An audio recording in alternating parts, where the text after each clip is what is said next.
In an environment now where there is considerable public discussion, I stand by the investigation and the search for answers. We've always said that we would invite any challenge because I think challenge is good.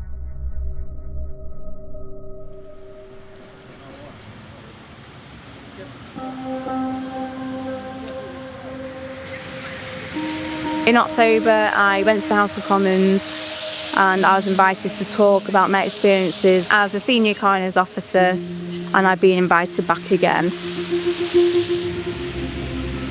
Why didn't Cheshire Police have a multidisciplinary panel?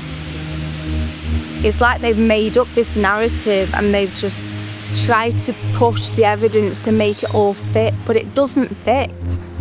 They've got it wrong. Had we had this multidisciplinary panel back in 2017, there would be no case to answer. Lucy Letby would not be a suspect. There were no murders. I think Lucy's case especially is a landmark case, and I think that will be the case that brings much needed change and reform. I feel like I am being taken seriously. Those people that can bring about change, they are finally listening to me. What are your thoughts now on Cheshire Police? Oh.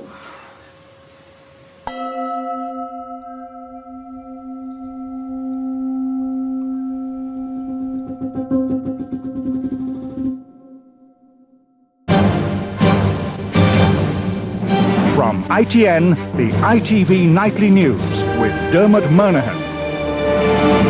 Good evening. The Manchester GP, Harold Shipman, is tonight starting 15 life sentences for murder. After the Shipman inquiry, it was realised that there was no formal guidance in relation to how to approach these distinctive investigations within healthcare settings. So I was asked to take that work forward. It was about bringing together a multi-agency team to look at how the police investigate healthcare-related deaths.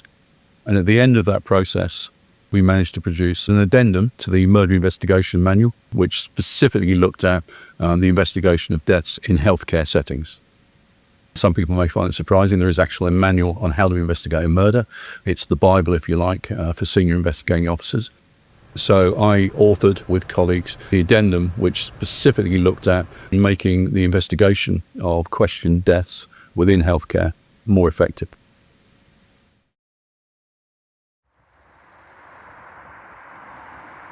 On May the 5th, 2017, managers from the Countess of Chester Hospital met here with Cheshire Police for the very first time.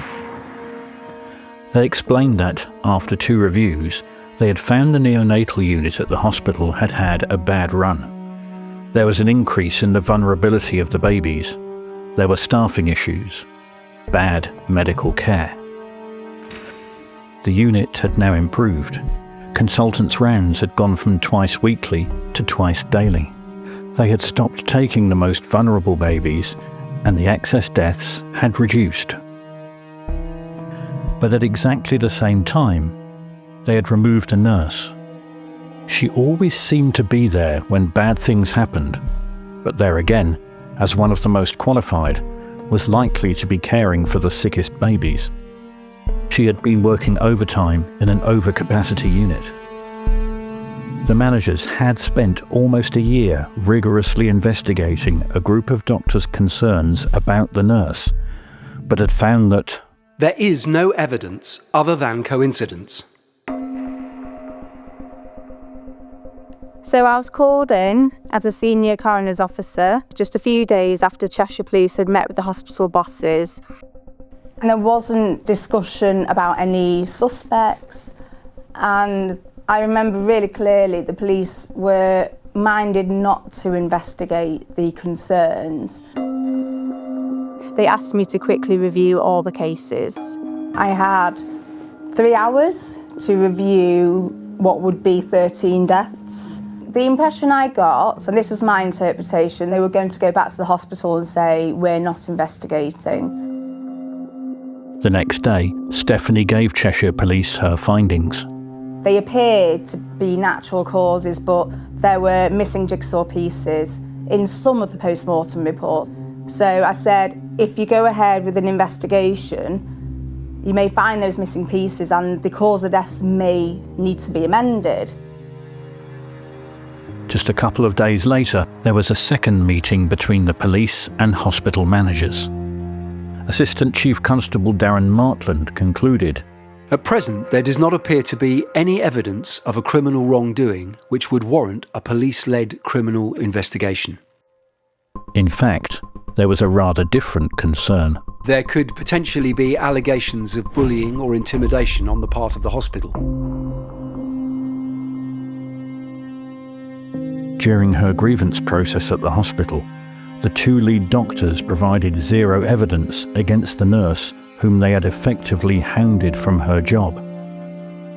Similarly, a report from the Royal College of Paediatrics and Child Health found plenty of evidence of poor care, but none against this well-liked and hard-working nurse. Her grievance, therefore, found the doctors guilty of victimising the nurse, Lucy Letby. Vindicated, she wrote to them, The detrimental effect this has had on me, my family, and potentially my future is immense. Many months of worry, distress, secrecy, and uncertainty has had significant impact on my physical health, general well-being, and self-confidence. I'm not the person I was before this began. It is only now that there is some light at the end of the tunnel that I feel as though I can start to try to become the person I was before. Hospital boss Tony Chambers sought to reassure Lucy and her parents that full apologies from the doctors would be forthcoming and there would be a mediation process before she returned to the unit. Don't worry, we've got your back. Just 3 months later, Tony Chambers was talking to the police. He was frustrated. The doctors, who had been in charge of the unit whose care had been so sharply criticised in the official reports, refused to play ball with Lucy's mediation process. There comes a point where a group of clinicians who are not prepared to take the recommendations of the RCPCH are blocking the ability to move forward, which creates a more difficult and dangerous environment for sick babies. One of these doctors, Ravi Jayaram, had written to the police separately. 2 further reports from senior neonatologists had also found evidence of bad medical care, and none of anything suspicious. He and the other doctors were seemingly aware that they really had to produce something, anything, against Lucy, and had worked on a document for the police to have their interest piqued. But the Assistant Chief Constable's interest wasn't piqued. There appeared to be nothing new in their email. They were not opening an investigation, but would, however, meet with Dr. Jayaram to dissect their email and confirm there is nothing else that we ought to be aware of. 3 days later, Ravi and 2 other doctors met with the police. It would change everything. Fundamental to the investigation of crime is almost a mantra called ABC. And when you approach any investigation, it's important the investigator assumes nothing, believes nothing, and challenges everything. Don't just assume because you're talking to somebody and they're well qualified that what they're saying is credible. Don't believe somebody because they're passionate and driven. In 2012, Carl Beach went to the Metropolitan Police with a string of detailed and breathtaking allegations. He alleged many crimes took place here in Westminster. According to him, public figures, including Edward Heath and Leon Britton, were leading paedophiles. The Met is clear that our organisation did not get everything right. UK policing went through a horrendous period when people like the informant Carl was believed in relation to historical sex abuse issues, which we've now found were complete fabrication on his part. That was because there was a mantra in policing of always believe the victim. Because I had national responsibilities in a number of areas, I was saying very clearly and very vociferously, this is wrong. Yes, treat people with respect, with dignity. We hear what their assertions are, and we investigate robustly. But if we're going to believe the victims on all occasions, that's a recipe for disaster. When Carl Beach came in, he was believed from the start, and I think that skewed the approach of the investigation. Assume nothing, believe nothing, and challenge everything. We are not on a witch hunt. We have concerns that this nurse was present on far too many occasions. In May 2017, a very concerned Dr. Stephen Breary told Cheshire Police that they couldn't explain their neonatal unit's spike in unexpected deaths. All the medical reviews to date had been too superficial. What happened was one neonatologist looked at case notes. This was not the multidiscipline review that was suggested. The police heard that the nurse had been present for all but one of the deaths, which seemed to follow her shift patterns. They saw unexpected collapses, spooky rashes, odd things that they'd never experienced before. And there was something new. Ravi Jayaram had actually seen something very suspicious indeed. Something he would later tell the court and ITV News. That is a night that is etched on my memory and will be in my nightmares forever. I was sitting at the desk just outside the room writing notes, and the nurse looking after the baby said, "I've left Lucy in there babysitting." Part of me was saying, you better go in and just check everything's okay, because you know what's happened before when Lucy's been on duty. As I walked towards the incubator, I could see on the monitors that the baby's oxygen levels were dropping. And they dropped to a level that ordinarily, number one, the alarms would have been going off, but number two, the nurse would have called for help. And Lucy Letby was standing by the top of the incubator. She didn't have her hands in the incubator. What was she doing then? Well, she was just standing there. Now, Superintendent Nigel Wenham would later tell the Thirlwall Inquiry the effect of hearing directly from the doctors in person. I can't describe how powerful it was. They had an opportunity now to just speak to someone and be listened to and believed what they were saying.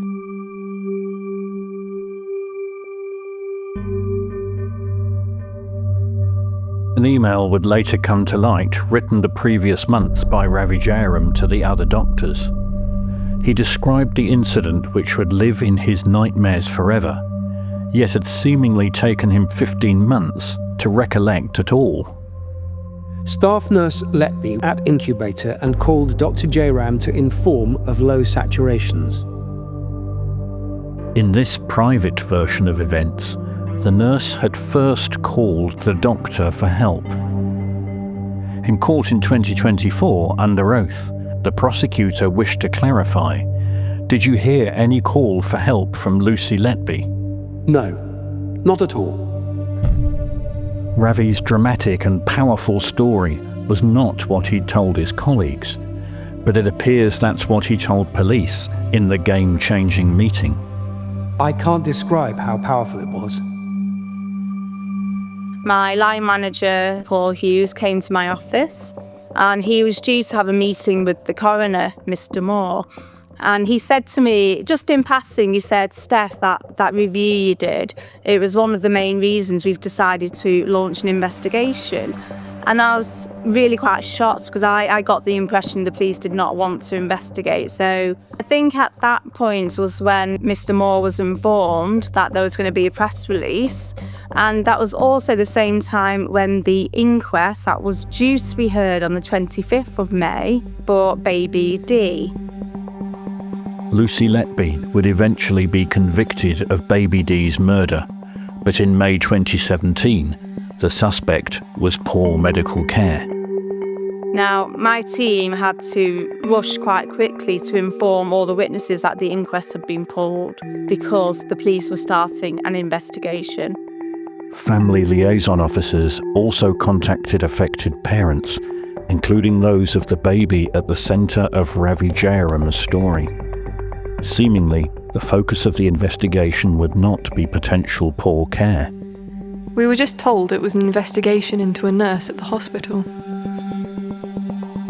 This devastating news, given to grieving parents, was all on the basis of one meeting with 3 doctors. Before that meeting, the police were not going to investigate. So something happened at that meeting that then changed everything. And I think it may well have been, on reflection, they thought about my review. Oh, Steph said the cause of death may not have been explained. There's that as well. And then they've decided to launch Operation Hummingbird. The logo came later. I'm Detective Superintendent Paul Hughes, Senior Investigating Officer with Operation Hummingbird. What I was presented with was effectively a number of reports written in medical jargon. Paul Hughes had discovered that the medical reports were written in medical jargon. For me, there was more questions than answers. Paul clearly needed help. The guidance which I wrote around the investigation of deaths in healthcare settings talks about local police getting in touch with the National Crime Agency. Hummingbird appears to have done that.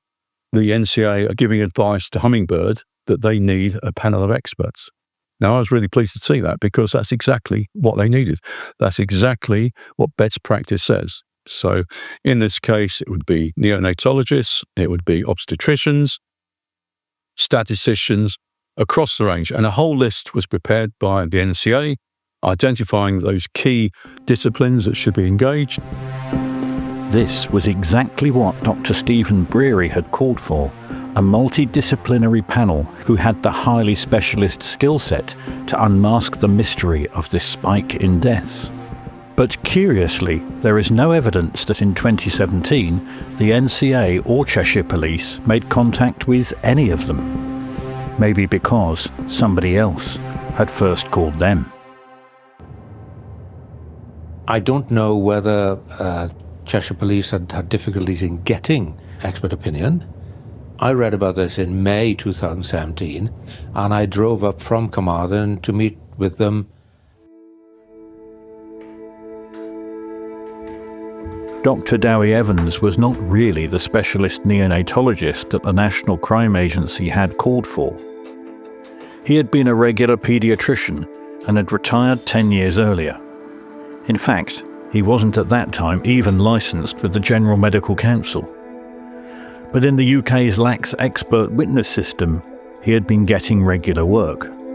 This was my extra money, which helped keep my daughter in horses and my son in cars and ensured that they both went to university and came out of there without having any debt at all. But I think there is more to it than that. I think it's because it's there. I can do this. I can handle this. I can do reports. I pretty well read. I found it challenging and, to be frank, quite exciting actually. Over a coffee on his first meeting with Cheshire Police, he was shown some of the medical notes where no expert to date had found any evidence of deliberate harm. My concerns were pretty rapid, within a matter of minutes, really.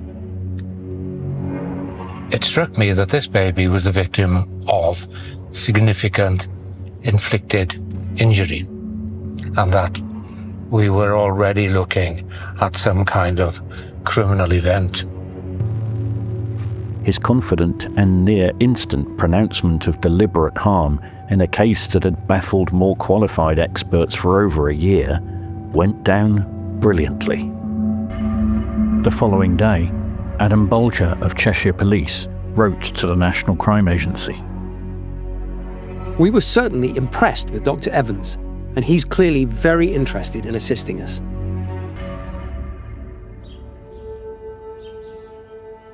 There's a big difference between an expert in neonatology and an expert in paediatrics.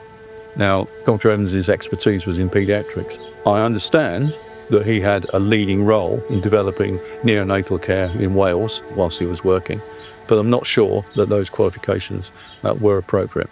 So, given what I know, had I been in the position of the Senior Investigating Officer in Operation Hummingbird, I would probably not have appointed Dewi Evans, because he, for me, wouldn't have met the criteria of the sort of expert that I needed. But the most important thing is, I would never have appointed just one expert. So what had happened to that multidisciplinary panel that both Dr. Stephen Breary and the National Crime Agency had called for? After the meeting, there's a letter from Dewi Evans where he says, I don't think we need any further experts at this time. And the Hummingbird team have decided to go with that.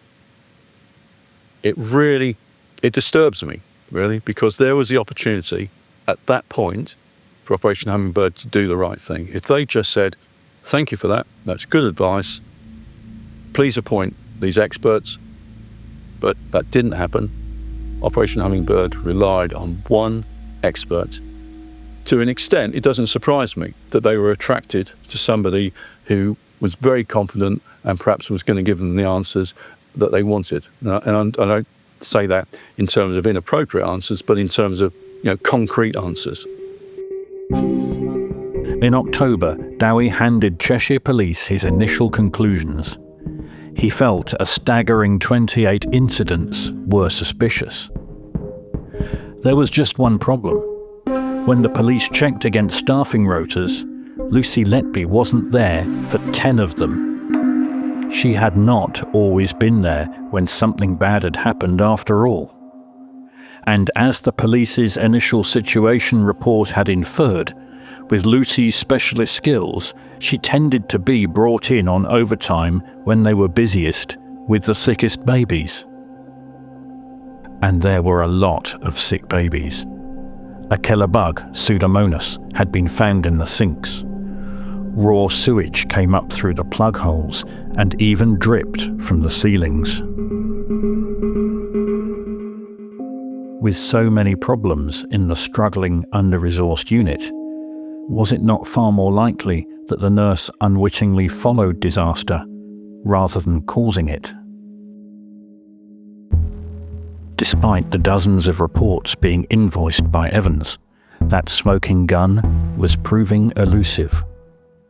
But help was at hand.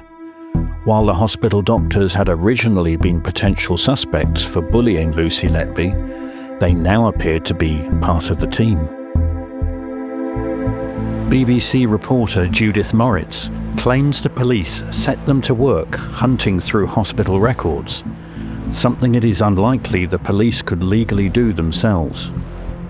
No wonder Paul Hughes called the doctors the golden thread of their investigation.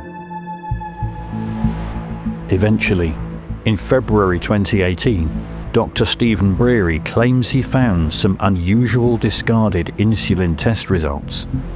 Evidential gold. It was the first sight I had of this results, and it made me feel sick, actually, thinking about it. There's a baby case in front of me in which it was quite clear that this baby had been poisoned by insulin.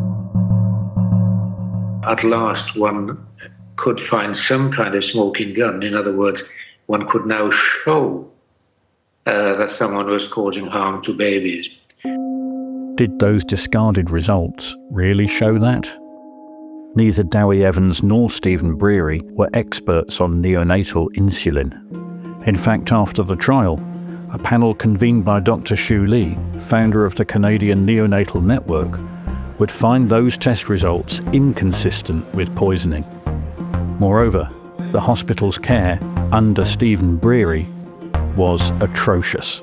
To give repeated doses of 10% glucose, but the problem is that that's actually the wrong treatment. Because every time you pump a surge of glucose in, that triggers a surge of insulin production by the pancreas, because that's what it's programmed to do. And that surge of insulin will then force down the glucose, and then you get hypoglycemic again. So you end up with a yo-yo pattern. It's a vicious cycle that you keep doing. This is a very basic thing. We teach all our medical students not to do this. All right? This is what was done here. While the doctors were busy digging up discarded tests, hospital lawyers at the Countess were dealing with the fallout of the bad care. Margaret Bowron QC advised the hospital that the failure to give antibiotics to the mother of baby D, whose inquest had been postponed due to Operation Hummingbird, was indefensible. In an earlier inquest, another doctor was found to have accidentally killed a child, missing 5 warning signs. That doctor was one of those who later accused Lucy of deliberately killing other children. Michelle Warden was an ex-senior nurse on the unit where Lucy Letby had worked. She felt that the standards on the unit had plummeted to a highly dangerous level, feelings confirmed by the official reports that had seemingly baffled Paul Hughes. In 2018, I phoned Cheshire Police and spoke to a policewoman and explained who I was. And I asked her if she'd read the Royal College of Paediatric report. And she just wasn't interested. She wanted to know if I knew Lucy, if I worked with Lucy, and did I have any evidence against Lucy? To which my answers were no, no, and no. And that was the end of my conversation with Cheshire Police. She was a senior nurse. She understood the ward, she understood the issues, and she was offering information that was absolutely relevant to the investigation. I'm astonished. I think that's disgraceful. Michelle was not the only one to be brushed off. 2 more parents had seen a suspicious rash on their baby, just like those under investigation. However, this baby was born over a year after Lucy was removed. Was there a different murderer? Or none? A police liaison officer explained to the parents their baby's rash was of no interest because of our inquiry end date in July 2016. If there was another cause, natural causes, or infection, or substandard care, or whatever, whether actually that was carrying over into these later deaths. The public assertions that they've made, that this was an open investigation, that they were looking at all possibilities, it's getting really difficult to believe that, because at every juncture where we have information, there's evidence that they were entirely focused on Lucy Letby. It's enshrined in law that police have a responsibility to follow all reasonable lines of inquiry, whether they point towards a particular suspect or away from them. So investigating that it could be anything means we're not focused on any one event, which means that when you come later on and the defence want to attack your investigation for being, you chose it was Lucy Letby, you chose it was this event. No, we didn't choose that, and we didn't choose that. Actually, I had a choice. I'd have wanted the experts to come back and said, we found it. It was a bad bug in the water and that happened. I can tell parents that it was tragic, but this is not murder. The basic problem was that all the reports pointed to multiple failures, including a very bad bug in the water. No one thing explained everything.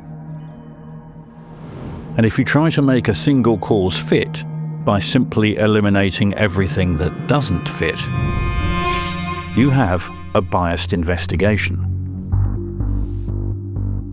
Still busy writing, refining, and invoicing reports in Carmarthen, Dewi Evans was coming up with his own diagnosis of how babies died. He arrived at these because I think you need to keep it simple if you're a clinician. And I couldn't think of another cause, quite frankly. By not thinking of any other causes, he built a picture of a shadowy serial killer who had no motive, left no trace, and used no modus operandi. Instead, this once kind, diligent, and popular nurse used a dizzying array of different methods to harm. Both he and the neonatal unit doctors, none of them actually qualified neonatologists, had found an old paper from 1989 about air fatally entering the blood of neonates. It spoke of an unusual rash, like that seen on the unit.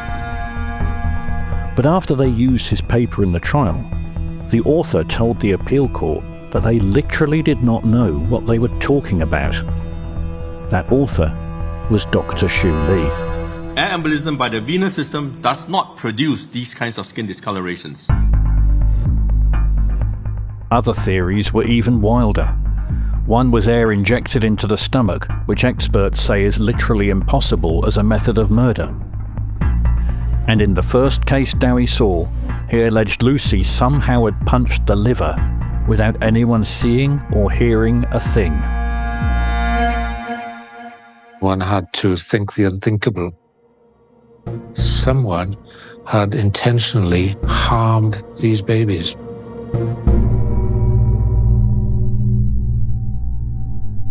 That took our investigation into a different sphere. It was that sickening reality that this could be murder of a baby. The next question we had to answer was, by who? If they had identified all potential causes of death, eliminating infection, for example, poor care, we can eliminate all those, but the one that remains is deliberate harm by somebody. Yeah, I would say that would be a reasonable thing to say. But they've got to be able to back that up. And those documents within the investigation, which will be available to us, would demonstrate whether that was the case. From what we know at the moment, we can't say that. As for Lucy herself, she had been temporarily placed in a hospital office job. She had said back in 2016 that, I was happy for the police to come. I had nothing to hide. Now Lucy went further. She repeatedly asked to talk with the police. But Paul Hughes told her it was not yet the right time. He would let her know when that time had come. Meanwhile, his investigation continued. Finally, one of two experts other than Dewi Evans was contacted. I'm Jane Hutton. I'm a professor of statistics at the University of Warwick. I first received an email on the 22nd of March 2018. We're investigating a spike in the number of babies collapsing or dying over a period in the neonatal hospital. My initial reaction was, praise the Lord, we've worked for 20 years to try to get the police, when they have cases that involve statistics and complex reasoning, to get a statistician involved.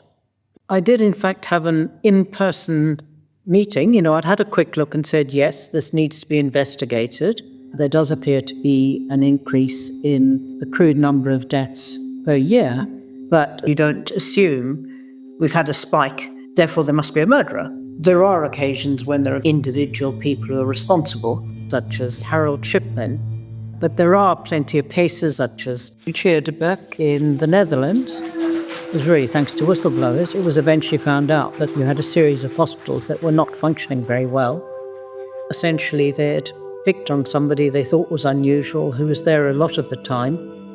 So then, yes, I had some discussions. I wanted to know what data had been collected. I also needed them to produce a rigorous definition of unexpected collapse. And I also specifically clarified that the correct question to ask is, if there are clusters of deaths, which is the most likely explanation?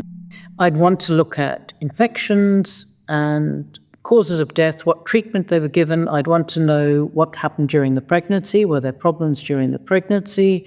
Were there problems during the delivery of the baby? Were they twins or triplets? In fact, while only 1.4% of British pregnancies are multiple babies, the percentage of twins or triplets in Lucy Letby's trial was an astonishing 59%. Was that a coincidence? I happen to know that if you've got twins who share a placenta, they're going to be at high risk. And in fact, when it comes to triplets, the risk of death of at least one of those triplets, if they're monochorionic, is very high. And then, clearly, I'd also want to know something about the staff and the general condition of the hospital. And so fairly quickly, I signed a confidentiality agreement and had a look at a briefing document. And that briefing document had phrased the question wrongly. Can you calculate the probability that one member of staff is on duty for all the deaths and collapses? That's completely the wrong question. It's kind of mistake that was made for Angela Cannings and Sally Clark. In 1999, it was Cheshire Police who investigated Sally Clark. She was found guilty of murdering her 2 children. Her conviction was overturned in 2003, but she never recovered. She died of alcohol poisoning 5 years later. If the statistics had been done correctly, it's likely that the whole case wouldn't have gone the way it had gone. Some of the police I talked to, particularly in the in-person meeting, clearly did understand the seriousness of the points I was taking. But there were clearly other people who were simply not interested. To begin work, Jane requested data, such as staffing rotas seen here in Netflix's documentary. I don't think I was ever sent any information. I mean, 18th of August, I was told there were more babies coming to the Inquiry. He wanted a conversation. I suggested a reply, didn't get anything back. And then basically I just kept getting put off. The other expert Cheshire Police contacted was a fully trained neonatologist. Martin Ward-Platt cursorily endorsed Dewi's reports, but it was a strange person to have picked. Ward-Platt had given evidence against another incarcerated innocent woman who didn't murder their own children. Like Sally Clark, Angela Cannings also had her conviction overturned. So it was that for a full year, the complete team of experts assisting the police comprised of doctors who had been found guilty of bullying their main and only suspect, briefly a neonatologist famously instrumental in incarcerating an innocent woman, and a retired paediatrician not licensed with the GMC who had found an exciting way to keep his son in cars and daughter in horses. Based on their input and the combined brainpower of Cheshire Police alone, the time for Lucy to talk had finally arrived. We needed to ask Lucy Letby questions. And the best way to do that, the only way to do that, was to arrest her. That's wrong. That's nonsense. That's absolute nonsense. And I'm really surprised that somebody in his position makes that sort of statement. In the circumstances I had, I can't see any magistrate declining an application for a search warrant. So they could have got that search warrant, gone to her home unannounced, because obviously if you think she may dispose of evidence, you don't announce yourself. Under the authority of the warrant, search the premises, and then, as they left, make arrangements for her to come in and be interviewed. Still no reason to arrest her. The use of handcuffs is a use of force, a police use of force. The guidelines in relation to the use of handcuffs is that they shouldn't be used as routine. The use of handcuffs has got to be justified, lawful, necessary, and proportionate. What threat did she represent? If she kicked off, which is very unlikely, that could have been dealt with very, very quickly, without any injury to the police or to herself. One's got to start to question whether there was another reason for these decisions. Was this to some extent performative?